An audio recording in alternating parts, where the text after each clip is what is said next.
안녕하십니까? 우익, 우파, 보수를 응원하는 깡패 시사입니다. 북한 내부에서 이상 징후가 보여 전 세계적 관심이 집중되고 있습니다. 대한민국을 지속적으로 위협하는 북한 김정은이 정상이라고 주장하는 사람들은 도대체 무슨 생각을 가지고 있는 것일까요? 북한 김정은도 문재인 정부의 그동안 중재자, 촉진자를 주장하며 북한 감싸기를 했던 것을 모른 채 할 수만은 없었던 것 같습니다. 어쩌면 문재인 정부는 기다리고 있었을지도 모릅니다. 최소한의 체면 치레는 했던 것일까요? 10월 31일 고민정 청와대 대변인은 춘추관 브리핑에서 문재인 대통령의 모친 강한옥 여사의 별세와 관련하여 북한 김정은이 조의문을 보내왔다고 밝혔는데요. 10월 30일 강한옥 여사 별세에 대해 북한 김정은이 문재인 대통령 앞으로 판문점을 통해 조의문을 전달해 왔으며 깊은 추모와 애도의 뜻을 나타내고 있고 문재인 정부에게 위로의 메시지가 담겨 있다는 입장을 드러냈습니다. 북한 김정은이 보냈다는 조의문은 판문점을 통해 청와대 국정기획상황실장이 북측으로부터 판문점에서 전달받은 것으로 알려졌는데 이번 기회로 교착 상태에 빠진 남북관계에 해결책을 찾을 수 있지는 않을까 혹시 착각하고 있는 것은 아닐까요? 일부 전문가들은 북한 김정은이 문재인 정부와 직접적으로 대화를 진행한 것 자체가 6월 30일 판문점 이후 4개월여 만에 이루어진 것이라 문재인 정부가 특별한 기대를 할 수도 있다는 입장을 드러냈는데요. 과연 김정은이 보낸 조의문을 계기로 남북 대화의 새로운 돌파구가 제시될 수 있을까요? 북한 김정은이 보낸 조의문을 판문점에서 전달받으면서 남북 간 다른 얘기는 없었던 것으로 알려졌는데 문재인 정부 관계자는 이런 입장을 나타냅니다.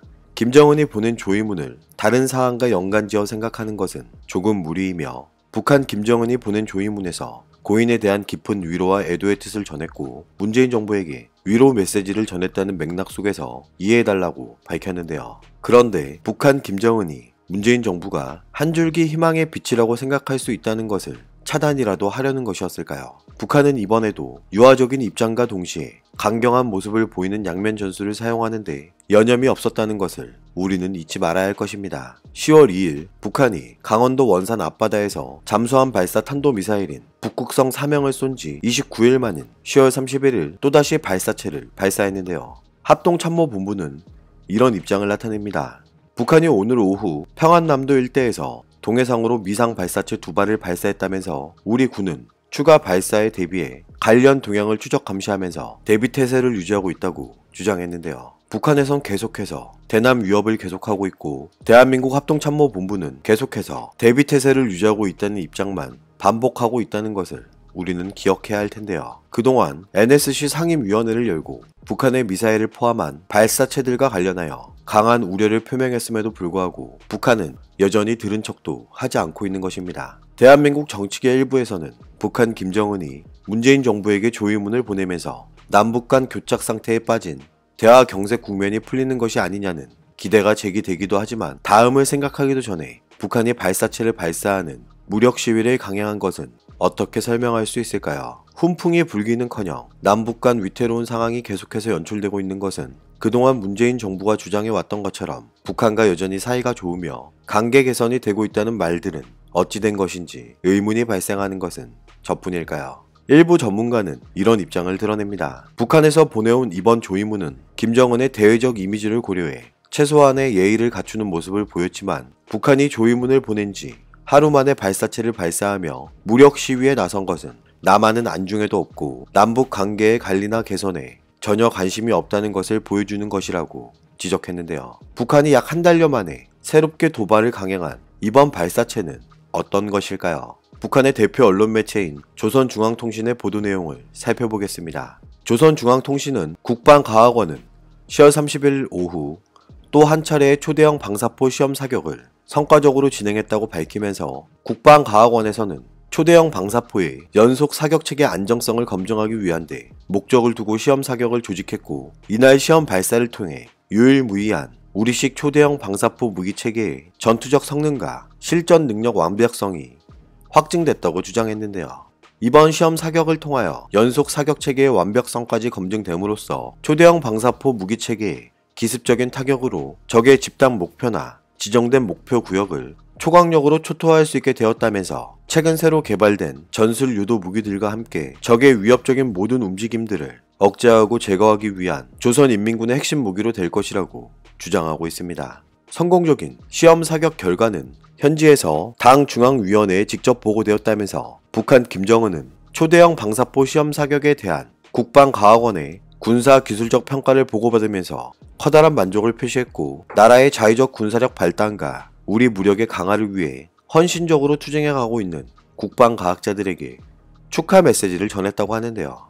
문재인 정부는 북한 김정은이 보낸 조의문으로 인해 잠깐이나마 달콤한 상상에 빠졌을지도 모릅니다. 문재인 대통령이 모친상을 지내던 중에 초대형 방사포 시험 사격을 진행한 것을 보면 북한이 대한민국을 어떻게 생각하고 있는지 보여주는 단적인 예라고 해도 모자라지 않을 텐데요. 한 나라의 국군 통수권자가 모친상을 지내고 있는데 미사일 시험 발사를 한다는 것이 정상적인 사고 방식을 가진 사람이라면 이해할 수 있는 일일까요? 11월 1일 대한민국 통일부 부대변인은 정부 서울청사에서 열린 정례 브리핑에서 이런 입장을 나타냅니다. 북한이 문재인 대통령에게 조의문을 보낸 지 하루 만에 미사일을 발사한 의도가 무엇이라고 보냐는 질문에 어제 북한의 단거리 발사체와 관련해 관계 부처와 국가안전보장회의 차원의 강한 우려 입장 표명이 있었고 정부 전체가 같은 입장이지만 공개적인 평가를 하기에는 한계가 있다고 밝혔는데요. 얼마 전 북한 김정은이 금강산의 남측 시설을 드러내라고 지시한 것과 관련해서는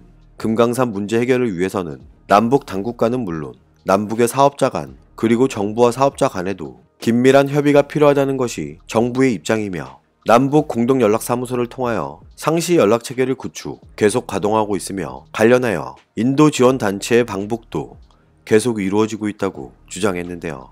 하지만 대한민국 통일부의 이 같은 대답의 신뢰성이 떨어지는 것이 사실입니다. 남북관계 주무부처는 통일부이며 남북관계와 관련해 정부는 관계기관 간 소통을 강조했지만 김정은이 문재인 정부에게 조의문을 보낸 것을 관계부처의 수장이라는 통일부 장관이 뒤늦게 해당 사실을 확인한 것으로 알려졌습니다. 통일부 장관조차 관련 사실을 실시간으로 공유받지 못했다는 점이 설명하고 있는 점은 무엇일까요? 대한민국 청와대는 10월 31일 북한이 발사체를 발사한 것과 관련하여 이런 입장을 드러냅니다.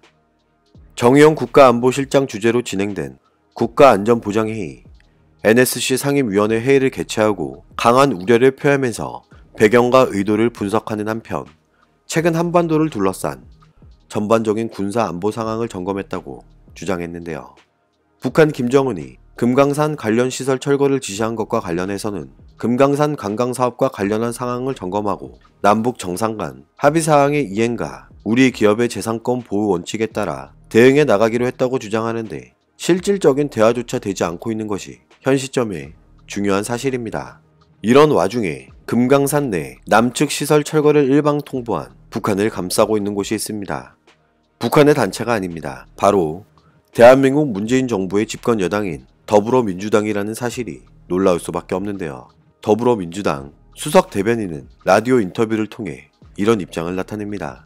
생각해보면 10층짜리 건물 중 1층을 전세로 내줬는데 지난 10여 년 이상 장사도 안 하고 문도 안 열고 임대료도 안 내고 아무것도 안 한 상태지 않냐면서 북의 입장에선 그러면 이 사업을 할 건지 말 건지에 대한 입장을 확실히 해달라는 것이라고 주장했는데요. 이것은 금강산 내 시설물이 노후화되면서 북한의 조치가 이해가 안 가는 것이 아니고 북한은 사업을 계속 할 것인지 확실히 하라는 것이라고 주장하는 것으로 봐도 무방할 것입니다. 사실상 미국과 관계 속에서 안 하고 있는데 안 할 거면 아예 포기하라는 얘기를 던지는 것이고 금강산 사업을 재개하는 방법이 무엇이 있는가에 대해서 남북이 함께 머리를 맞대고 고민을 해야 될 상황이지 서로 이걸 뭐 내가라, 빼라, 못하겠다 이런 상황으로 가는 건 적절치 않다고 강조했는데요. 하지만 다른 전문가는 이런 입장을 나타냅니다. 북한은 지금껏 핵물질을 계속 생산하고 미사일 발사도 재개하고 결정적으로 한박도에 군사시설을 만들어 강점했는데 이에 대해선 입도 뻥끗하지 말고 금강산을 연다는 것은